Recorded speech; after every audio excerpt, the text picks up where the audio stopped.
చేస్తున్నటువంటి సందర్భం అయితే మనకు కనబడతా ఉంది. ఎందుకు ఈ మాట చెప్తా ఉన్నా అంటే నిన్న మొన్నటి వరకు కూడా మన రాష్ట్ర ముఖ్యమంత్రి గారు ఏమన్నారు, కాళేశ్వరం అనేది కూలిపోయింది, కాళేశ్వరం అనేది కూలిపోయింది అని మాట్లాడారు. నిన్న వెళ్ళి అదే కాళేశ్వరంలోంచి ఆ కాళేశ్వరంలో ఒక భాగమైనటువంటి మల్లన్న సాగర్ నుంచి హైదరాబాద్కు తాగునీటి పథకం కింద 7,500 కోట్ల రూపాయలతో శంకుస్థాపన చేసి వచ్చారు. అదే ప్రాజెక్టు గత 2 సంవత్సరాలు కేసీఆర్ గారు ఉన్నప్పుడు కూడా ప్రణాళిక వేసింది 1,500 కోట్లకు.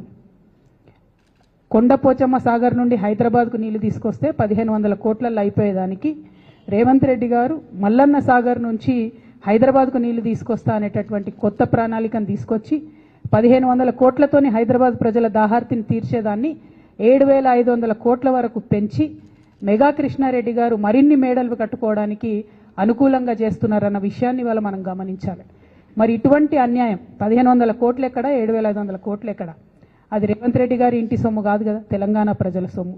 మరి తెలంగాణ ప్రజల సొమ్ము అన్యాయం జరుగుతున్నప్పుడు ఖచ్చితంగా మనం మాట్లాడాల్సిందే, ఎదిరించాల్సిందే అని కూడా ఈ సందర్భంగా నేను మన ప్రజలందరూ కూడా చెప్తూ, కంపల్సరీ ఎందుకు ఆ ఎస్టిమేషన్ పెరిగింది అనేటటువంటి విషయం ప్రభుత్వం ప్రజలకు జవాబిచ్చేంత వరకు కూడా మేము తెలంగాణ జాగృతి పక్షాన ప్రభుత్వాన్ని ప్రశ్నిస్తామనేటువంటి విషయాన్ని కూడా ఈ సందర్భంగా నేను తెలియజేస్తూ ఉన్నాను.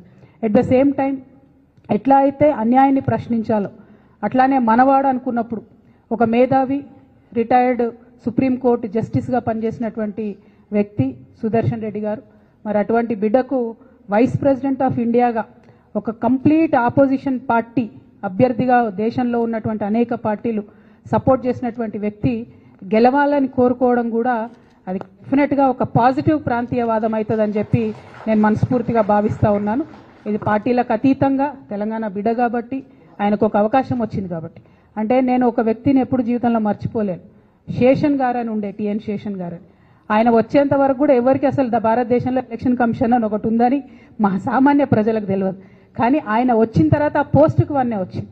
సుదర్శన్ రెడ్డి గారు కూడా గెలిస్తే డెఫినెట్గా వైస్ ప్రెసిడెంట్ పోస్టుకు కూడా వన్నే తెస్తారని నేను అనుకుంటున్నాను. ఎందుకంటే అనేక సందర్భాల్లో ఆయన చూసినాం, ఆయన ఇచ్చినటువంటి పాజిటివ్ తీర్పులు కానీ ఆయనకు ఉన్నటువంటి కాన్స్టిట్యూషనల్ ఎక్స్పర్టీస్ కానీ చూసినాం. అటువంటి అవకాశం వారికి వస్తే బాగుంటుందని చెప్పి మనస్ఫూర్తిగా నేను కోరుతా ఉన్నాను. ఎట్ ద సేమ్ టైం మరి తెలంగాణ జాగృతిలో కూడా మీరు అందరు చూసినారు గత కొన్ని రోజులుగా జరుగుతున్నటువంటి పరిణామాలని మేమందరం కూడా అంతరంగంగా చర్చించుకుంటా ఉన్నాం. ఒక ఉన్నతమైనటువంటి ఆశయాలతో తెలంగాణలో అడుగేయాలనేటటువంటి ఆలోచనలో ఉన్నాం. ఉన్నతమైనటువంటి లక్ష్యంతో సాధించుకున్నటువంటి భౌగోళిక తెలంగాణని పరిపుష్టం చేయాలంటే సామాజిక తెలంగాణ సాధన కోసం తెలంగాణ చెమ్మన్ గారికి స్వాగతం. గౌరవనీయులు నవీనాచారి చెమ్మన్ గారికి ప్లేస్, ప్రముఖ కవి చెమ్మన్ గారికి స్వాగతం. భౌగోళిక తెలంగాణను సాధించుకున్నటువంటి భౌగోళిక తెలంగాణలు సామాజిక తెలంగాణ సాధించే వరకు కూడా తెలంగాణ జాగృతి కార్యకర్తలు విశ్రమించారు. మరి తెలంగాణ సామాజిక తెలంగాణ సాధించాలంటే అన్ని వర్గాలకు సరైనటువంటి అవకాశం వచ్చే విధంగా, అన్ని వర్గాలకు సరైనటువంటి స్వేచ్ఛ వచ్చే విధంగా, అన్ని వర్గాలకు సమున్నతమైనటువంటి సంపద వచ్చే విధంగా తెలంగాణ జాగృతి కృషి చేస్తుందని ఈ సందర్భంగా తెలియజేస్తా ఉన్నాను. ఎట్ ద సేమ్ టైం మరి సామాజిక తెలంగాణ సాధన కోసం ఎటువంటి మార్గాన్ని ఎంచుకోవాలనేటటువంటి ఆలోచన చేయడం కోసం మరి ఆనాడు కేసీఆర్ గారు చెప్పినటువంటి మార్గాన్ని కూడా తీసుకుంటాం. తెలంగాణ సాధన కోసం నేను బొంత పురుగునైనా ముద్దు పెట్టుకుంటాను కేసీఆర్ గారు చెప్పిండ్రు. సామాజిక తెలంగాణ సాధన కోసం తెలంగాణ జాగృతి నుండి మేము లెఫ్ట్ టు రైట్ ప్రతి ఒక్కరిని కలుస్తాం, మేధావులందరినీ కలుస్తాం, కవులు రచయితలందరినీ కలుస్తాం, వారి యొక్క ఒపీనియన్స్ తీసుకుంటాం.